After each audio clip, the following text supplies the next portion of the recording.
Bonjour Didier, Vincent Duluc à l'équipe. Jusque-là, personne n'a réussi à marquer un but au Maroc, puisque c'est Aguerd qui l'a marqué. Quelle est la raison principale qui a fait que personne n'a trouvé la solution jusque-là? Et est-ce que vous en auriez une? On va faire en sorte de la trouver, mais c'est factuel. Cette équipe a une capacité à très bien défendre, très bien défendre, et tous les adversaires pour le moment n'ont pas trouvé la solution. Après, c'est pas réduire cette équipe du Maroc uniquement au secteur défensif, parce qu'elle serait pas là en demi-finale si elle n'avait pas d'autres qualités offensives pour gagner les matchs. Mais c'est l'équipe qui a le mieux défendu, avec une organisation, une très bonne organisation, rationnelle, où ils se trouvent bien, et qui leur a permis, avec évidemment des joueurs de qualité sur le plan offensif, de bien défendre, et puis de faire mal à tous les adversaires. Donc j'ai vu ça, j'ai regardé tout ça, et puis mes observateurs qui ont vu tous les matchs du Maroc, forcément, il y a des éléments à prendre en compte, et ça sera notre objectif de leur créer des difficultés et qu'on se crée des occasions et de pouvoir marquer. Bonjour Didier, ici à votre gauche, oui. Louis Vix, Infosport Plus, Canal. Chaque compétition est différente, bien sûr, mais quelle similitude vous trouveriez à cette équipe par rapport à la campagne d'il y a 4 ans, et quelle différence, s'il y en a? Ça, je vous laisse. Vous me connaissez, j'ai pour habitude de ne pas vouloir comparer, que ce soit il y a 4 ans, il y a 8 ans, il y a 10 ans, il y a 12 ans. Il peut avoir forcément la seule similitude, c'est que l'équipe de France est en demi-finale comme il y a 4 ans. Voilà. Après, il y a certains joueurs qui sont là, d'autres pas, mais si l'équipe de France en est là aujourd'hui, c'est parce qu'on a fait ce qu'il fallait. On n'a pas tout fait parfaitement, mais il y a plein de choses à travers la capacité à pouvoir bien défendre, être dangereuse, marquer des buts, et puis par moments, quand il y a des difficultés, de savoir aussi parer au plus pressé, et avec un état d'esprit collectif, voilà, qui est prêt pour les différents matchs qu'on a eu à livrer, et celui de demain, il est de nouveau très important. Bonjour Didier, Dominique Séverin, Le Parisien, en face. Yes. Est-ce que votre équipe vous surprend, et ou est-ce que vous saviez, vous étiez persuadé qu'elle avait ce niveau et ce potentiel? Non, elle ne me surprend pas, mais entre déjà le choix des joueurs, ce qui se passe au quotidien dans le groupe, et puis après, vous le savez comme moi, l'unique vérité, elle vient du rectangle vert, c'est le terrain. Donc que certains joueurs n'avaient pas forcément l'expérience du niveau international, c'est la première compétition pour certains.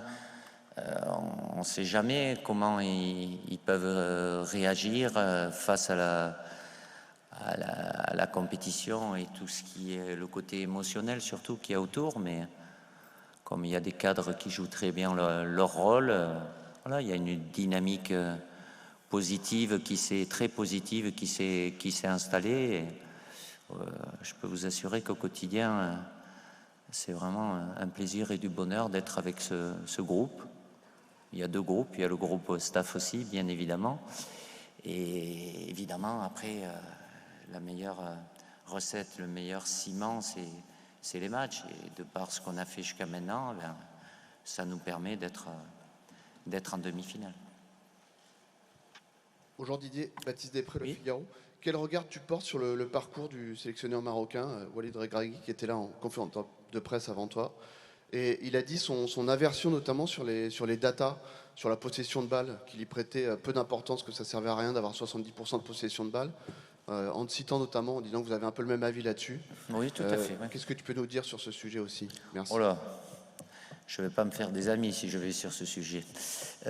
Déjà par rapport à Walid, je l'ai déjà dit, mais je le redis, bravo à lui, à son staff. Ils ont réalisé quelque chose fabuleux. Ils sont en demi-finale de Coupe du Monde et c'est normal et c'est logique que dans leur tête, dans sa tête, il a la possibilité de jouer une finale de Coupe du Monde. Après, sur les datas, aujourd'hui, évidemment, les nouvelles technologies amènent à avoir encore plus d'informations sur sa propre équipe, sur les adversaires. Il faut faire le tri un petit peu. Après, il y en a certains peut-être qui s'intéressent plus à d'autres. C'est vrai que moi, dans les datas, j'en laisse. Il y a beaucoup de feuillets des fois, ou même sur feuillet. Je suis à l'ancienne. Sur l'iPad ou le téléphone, il y a certaines datas qui m'intéressent pas parce qu'on peut. En fait, le problème des statistiques, vous pouvez leur faire dire tout et leur contraire quand ça vous arrange. Donc, mais il y en a certaines qui sont importantes, même si je vais pas faire de critique, mais il y a toujours une marge d'erreur qui est quand même importante par rapport aux chiffres qui peuvent être annoncés, parce que voilà, c'est pas, ça donne une indication. Moi, elles sont surtout là, les datas, pour venir confirmer ce que j'ai pu voir avec mon staff durant le match. Bonjour, Jérémy Talbot pour l'AFP, légèrement sur votre droite, au milieu. La France a l'expérience des grandes compétitions, elle a des cadres aussi qui ont connu des précédents tournois. Le Maroc a pour lui son histoire, l'élan populaire aussi. Comment vous allez préparer vos joueurs à ce public hostile notamment? Est-ce que c'est du 50-50? 50-50, oui. Pourquoi que le Maroc ait autant de chances de jouer la finale, bien évidemment. Après, j'aime pas le terme hostile, parce que ça met tout de suite un aspect négatif. Ils ont une ferveur populaire qui est très importante, tant mieux pour eux. Ce que je peux vous dire, c'est que ça fait beaucoup de bruit. J'ai pu l'entendre, mes observateurs me l'ont dit, me l'ont répété. Mes joueurs sont prévenus, ça fait partie du contexte, c'est pas ça qui fait marquer des buts ou qui fait en prendre, mais le savoir avant, c'est toujours mieux, mais tant mieux pour eux, et c'est pas, ils l'ont eu jusqu'à maintenant, et c'est pas là demain en demi-finale face à nous que ça va être inférieur, bien évidemment. Donc préparer un match, c'est aussi se préparer à ce qu'il y aura sur le terrain, mais il y a un environnement et mes joueurs savent à quoi s'attendre. Question in English, Morten from TV2 Denmark. Antoine Griezmann has played a great tournament. What is the secret, in your opinion, of how to bring the best in Antoine Griezmann?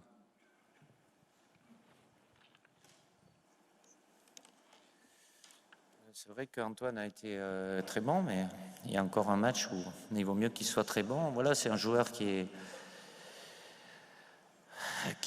a cette capacité à changer le visage de l'équipe de par ce qu'il fait, parce que c'est quelqu'un qui a un gros volume de jeu, qui amène sa touche technique, évidemment dans un rôle un peu différent, mais qui lui va très bien, parce que pour lui, je l'ai déjà dit, il prend autant de plaisir à défendre, à faire un tacle que de faire une passe, mais il n'est pas là, bien évidemment.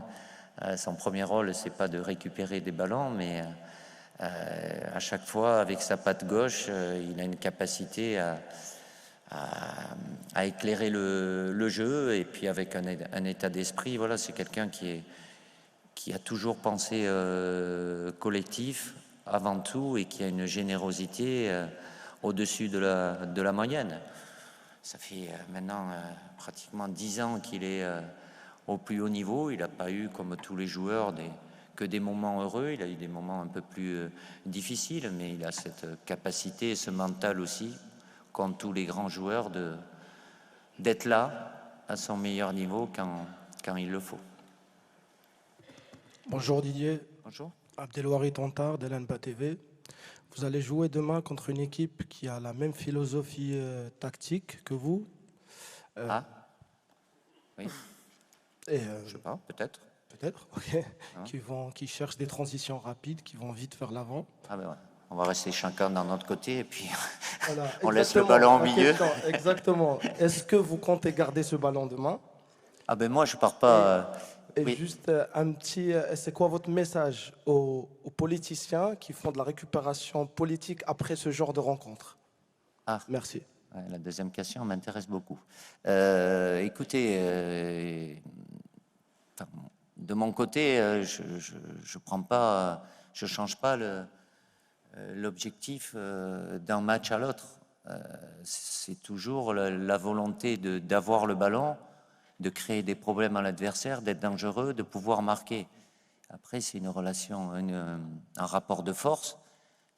Et on a eu une équipe aussi qui avait eu peu de possession, c'était la Pologne. Mais contre nous, on en a eu beaucoup plus. Alors qu'on soit aussi habile que cette équipe marocaine sur des attaques rapides ou ex-contre-attaques, il y a beaucoup d'équipes. Hein. Forcément, c'est un moment où l'adversaire, quel qu'il soit, il est en position offensive. Donc les zones ne sont pas occupées et en peu de secondes, ben, on arrive à créer des décalages et pouvoir avoir des occasions où marquer des buts. Donc, mais je pense que le Maroc aussi, il renonce pas à avoir le ballon. Après, chacun a son propre plan de jeu qui peut être modifié. Mais mon équipe de France commencera ce match pour l'avoir le plus possible, mais c'est pas l'avoir pour l'avoir. Si c'est l'avoir pour le conserver, c'est pour faire en sorte de mettre cette équipe du Maroc en difficulté. En ce qui concerne mes messages, j'ai aucun message parce que voilà, je suis dans le domaine du sport, que ça soit avant, après.